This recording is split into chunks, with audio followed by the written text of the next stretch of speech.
The creation of the Boer identity. The truth about the Boer heritage. Author W. J. Bays. Dedication. To my grandchildren, Christian Vaughan, Yone, Anya and Larissa. To the descendants of the Boers. Preface. Objective historiography, the impartial and unbiased recording of history, is an unattainable ideal. It does not exist because history is written from specific perspectives. Historians carefully select and interpret facts to advance their chosen narrative. This book is no exception. It deliberately places its narrative within the Boer identity. The purpose of the book is to present the history of the creation and development of the Boer identity.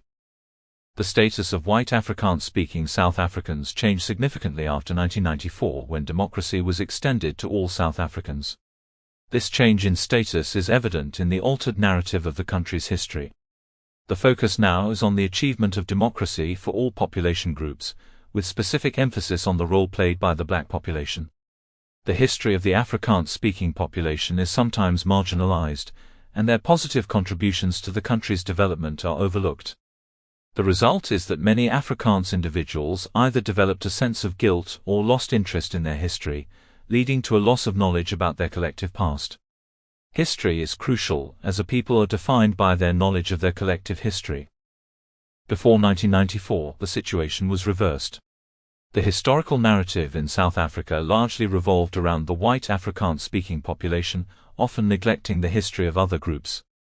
Throughout the 20th century, presenting history was a significant undertaking for successive Afrikaans governments. Much attention was given to history, and its importance was widely proclaimed among children and their parents.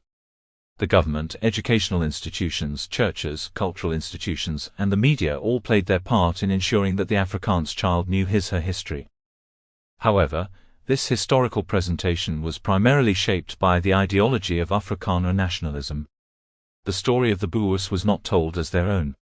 In presenting the history of the Afrikaans population of South Africa, Afrikaner nationalism never focused on the creation and development of the Boer identity, as if it never happened, as if such an epic shared history and shared trauma did not affect the formation of cultural identity. All of this was at the expense of the Boer identity. Outside South Africa, the history of the Boers was mainly written by British authors. Some British authors were sympathetic to the Boers and portrayed them in a positive light, while others, mostly to justify their conflicts with the Boers, depicted them negatively. However, most did more to present the Boers as a cultural entity than Afrikaner nationalist historians ever did. The history of the Boers. Sample complete. Ready to continue?